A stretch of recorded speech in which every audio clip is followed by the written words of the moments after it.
Over the last 7 years, I've had to fight tooth and nail to figure out how to effectively manage my time, which in turn gave me my freedom back from an almost certain future of work-induced misery. During that time, there were 8 key things that I learned that I still use today to manage my time more efficiently. And if you want to learn them, keep watching. Okay, before we get into this, there is a key principle that you should be aware of, and I've seen a lot of people talk about this, Ali Abdaal, a bunch of other people I really respect, and that is that you are in control of your own time. And if you really stop to think about that and break it down, it's true. You're in control. Now, you might have constraints that you have to adhere to, like being at work or picking up the kids from school or whatever that looks like. But deep down, if you peel back all those layers, you still are in control of your time. And not just that, you're doing the thing that you want to do. The only big difference in all the things that we do is it going to have an impact in my life immediately or later on down the line? So right now I'm filming this video. Does it give me an instant gratification? No, it's going to come down the line as this is viewed and hopefully taken on board, and I can help change some agents' lives. But I'm choosing to do it right now because I'm in control and this is what I want to be doing right now. At 6 a.m. this morning, I was at jiu-jitsu and I was trying to strangle my friends and they were trying to do the same thing to me. Why? Because that's what I wanted to do at 6 a.m. I didn't want to stay in bed and sleep in. And at 3:30 p.m. in about an hour and a half, I need to go and pick up my kids from school. Do I really want to go and sit there and get in the carpool and wait for the kids out on a scorching day and stand there and all that? No, but I'm choosing to do it because I want to be a good dad. So the fact that we are always in control of our time and how we spend it is not a theory, it's a fact. So with that key principle in mind, I want you to think about that as we go through these 8 points. Point number 1 is the power of saying no. This is something we do not hear a lot in real estate training. We are taught that we have to be available 24/7 at the beck and call of your clients because that's what we do. We're in the service industry and that's how it goes. Well, it's really not. If you spend all of your time saying yes to things that you don't want to do, you're going to have to say no to the things you actually do want to do. Here's an example. If you say yes to those clients who are just a nightmare to deal with, you keep on working with them no matter what. They call you on the weekends when you're supposed to be at a soccer game with your kids. They call you here, there, you're just driving all over town, anywhere they want you to go. They are taking up all of your time, and then what happens? Another client calls you with a higher price property who seems like they're really cool to deal with, but you have to say no. Why? Because you said yes so many times to these people that your calendar is completely full with a bunch of bullshit that you shouldn't be doing. We are far too eager in this industry to give up our time for whatever. You say yes to appointments you know are going nowhere. You say yes to meetings with lenders. You say yes to meetings with title companies. You say yes to meetings with Zillow reps. You say yes to everything. And now you're going to have to say no to the opportunity of a lifetime that can come up at any point in this industry. So learning to say no is something that you have to learn quickly in this industry before you get eaten alive by everyone and everything. It's either going to cost all your time or all of your relationships. And that's how serious this first point is. Now, I have a template for how to say no. It's an email template. You can get it in the description below. Download that, say no, have at it. Number 2 is time blocking. What actually matters to you? Like, have you ever thought about that? What actually matters to you? Well, when it comes to time blocking, that's the ultimate question. You know, there's a saying that goes, show me your calendar and I'll show you what your priorities are. The things that matter the most of you have to be blocked off in your calendar. And that doesn't just have to be in your real estate business. This can be in life in general. Whatever is the most important, you block off. In my calendar, I block off time specifically to go for a walk with my wife. I block off time specifically to hang out with my kids. I block off time specifically to go to the gym. These are the things I care about. I care about my family. I care about my health. I care about my wellness. So I block the time off. Otherwise, I'm going to breeze right through the day with no priorities in check and just work until I have to stop. You see, if you don't take control of your time, someone else is going to take control for you. That's just how it works, especially in this business. So whatever your priorities are, you need to get them in your calendar. You need to block them off on a certain color and never touch them. Now, if you need to move it to a different time in the day, whatever, that's fine. But make sure you get it done. The things you truly care about in this life must be protected at all costs. And that brings us on to our next point, which is prioritization. Now, in my humble opinion, This is the #1 skill that you should learn. We are living in an age where we think everything is important, and there's so many different activities that make up your business, make up your family life, and everything else in between. And you have plenty of stuff that you could be doing every single day. So how do you actually pick what to do? Because if everything is of equal importance, how can we possibly decide what to do? So when I look at all the tasks I have to achieve, there's 3 questions I ask myself which help me prioritize them and put them in order. The first question is, does it align with my goals? The goals I've set for the year or the quarter or the month, whatever my goals are, do these tasks align with the goal?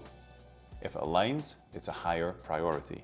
Next question, will it make the boat go faster? This was a phenomenal book if you've not read it, all about the US rowing team who got crushed, and they changed all their entire training schedule with one question. Will it make the boat go faster? If we do this, will it make the boat go faster? If we change this, will it make the boat go faster? And what happened? They won the next Olympic Games or whatever it was. But that's a question I have to ask myself on that task list. Will it make the boat go faster? Will it get my business or my life to the goals I'm trying to get to quicker than if I didn't do it? If it makes the boat go faster, it's a higher priority. And the third and final question, is it a maintenance task or is it a growth task? If it's a maintenance task, that means that it's going to help my business to just keep steady. If it's a growth task, it means it's going to help my business to grow either in profit, in size, and revenue, or whatever that looks like. So you should be focusing on growth tasks. Of course, you need to maintain your business, but when it comes to priority, you should be looking to grow your business. So maintenance or growth, if it's growth, it takes priority. You need to be working on the right thing, not just work on anything. Okay, so now we've prioritized the things we need to do. The next point is adding them to a to-do list, or as I got from Andy Frisella, the power list. Now, the power list is something that's truly changed my business for the last couple of years. It's a very, very simple technique of getting things done, but it is one of the most effective things I've ever added to my business.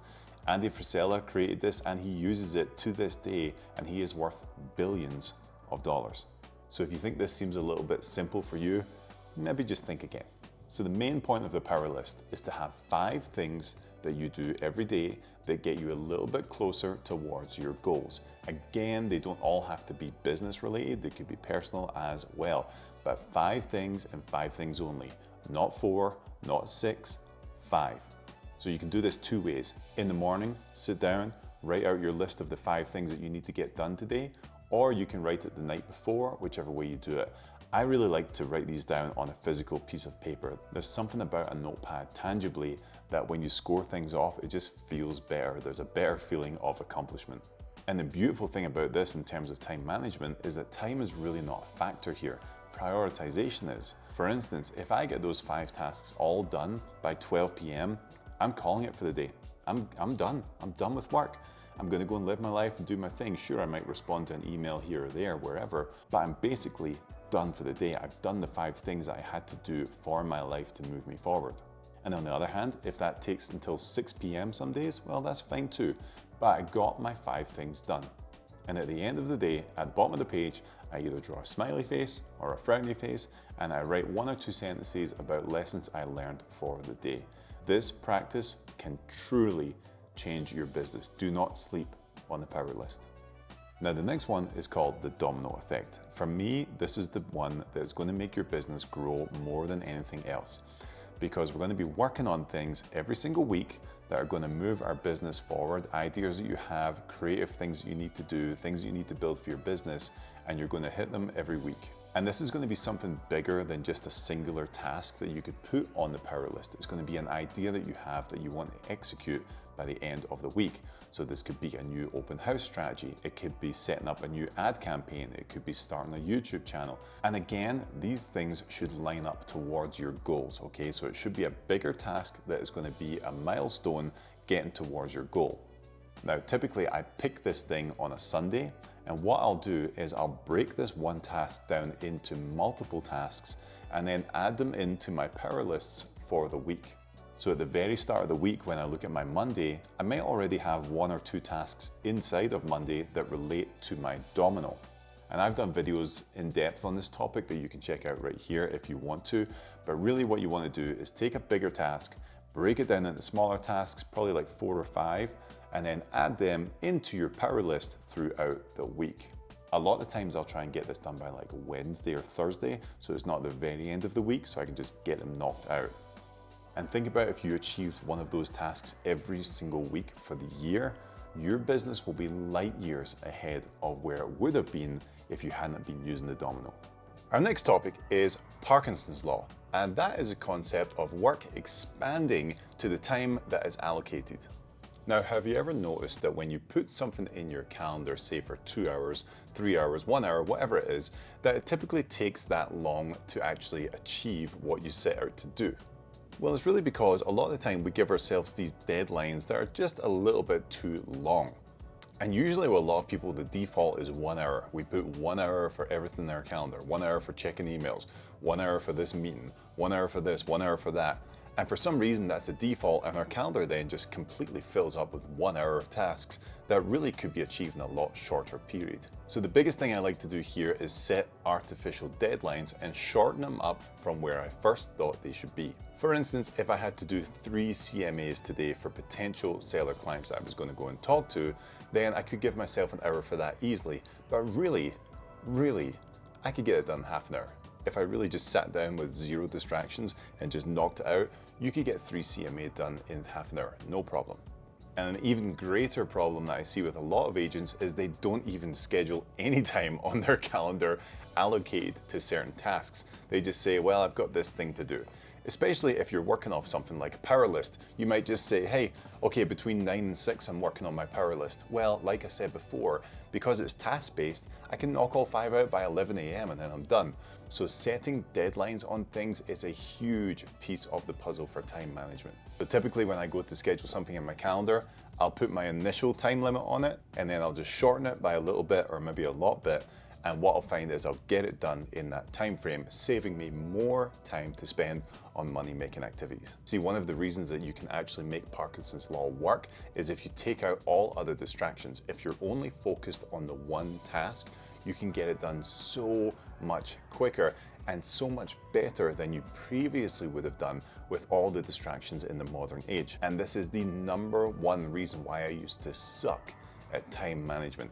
Even if my intentions were good to set out on a task, to stick to my calendar, to make sure I do all my tasks and stuff, if I had my phone next to me with notifications on, if my computer was full of notifications, if I had Facebook or Instagram feeds or YouTube or my emails sitting up on my desktop, it would always distract me from the task at hand. Because like many of you, I suffer from shiny penny syndrome. If something pops up in my head or my feed or a notification, I'm like, ooh, that's really interesting. I'm going to click on it. I'm just going to do it. And this is where the discipline of destroying distractions really comes into place. And I've gone over a ton of this on the channel before, but we're talking about notification blockers, silencing your phone, putting your phone in another room, deleting all desktop notifications, deleting your news feeds, deleting everything that is going to take you away from the thing that you're supposed to be doing. And if we take this all the way back to our first point about saying no, if you say yes to all the distractions, you're saying no to the thing that's actually going to get you towards your goal. So if you're easily distracted, this playlist right here is for you. Our next thing is delegation. And this is sometimes a pain point when I talk to agents about this, especially new agents, right? Because a lot of delegation costs money, whether it's through hiring someone like a VA, a TC, an assistant, whoever that is, or outsourcing it to programs and systems. Typically, if you're outsourcing, it costs money. So really what you have to do is figure out what the value of your time is. So let's talk round numbers here. If the value of your time is $50 an hour, you want to be looking at the tasks that you do and saying, okay, can I outsource this for less than $50 an hour? If I can outsource it, I should be doing that. Now, if you haven't ever put a value on your own time, super simple equation, you can do it for last month. Tally up the amount of hours you worked, tally up the amount of money you made, divide the money by the hours, and that is your hourly worth. But outsourcing things doesn't always have to be another person. It can be, like I said, a system like a CRM. CRMs these days have AI built into them, and you can have the AI do a lot of that job for you. ISAs can call for you. VAs can reach out as well for you. So there's so many options for you to outsource. Now, If you're a brand new agent, this one might be a little bit lower on your list. You might have all the energy, you might not have a family right yet, you might just be able to put all your energy and effort into it. But I wish that I had done this sooner in my business, and when I started to delegate more, that's when my business truly started to grow. Because I now had the capacity to do more money making activities that only I could do for the business. And the last one we're going to talk about today is automating appointments. Now, again, if you're new, this might not be high up on your priority list, but if you're a seasoned agent or you've been around for a while or you have a team, you have to dial this in, because you know the pain of an email chain or a text thread when you're all trying to figure out when you should meet or what the schedules are like or what's going on, when we can get on a call.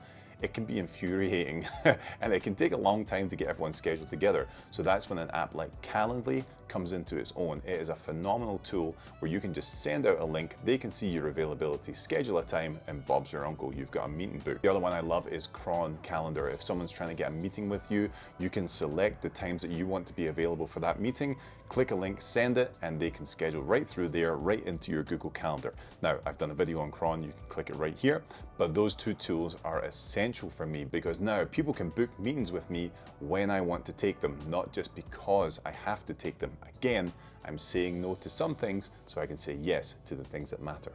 So those are the main things that I've learned over the last 7 years. Now, if you want to go more in depth on time management, there's a playlist right here where you can go down the rabbit hole and I'll take you through a lot more of a deeper dive into what exactly I do. I also have a mastermind launching with my good buddy, Mike Sherrard. We're going to be focusing on 3 main things: mindset, acquisition, fulfillment. Time management plays an essential role in all 3 of those. So if you're interested in the mastermind, just drop a comment below that says mastermind and I'll send you some more information on that. Here's the deal, I still haven't mastered time management. I don't think I ever will. I don't think it's possible, but I'm always trying to improve on these things. And if you put these principles into play, you will see a difference in your business and in your life. So if you have any questions, guys, reach out, drop a comment below. I'm always happy to talk with people about these subjects. My goal is to help realtors break free from the never-ending grind and the bullshit lie of hustle culture. So until the next one, guys, we'll see ya.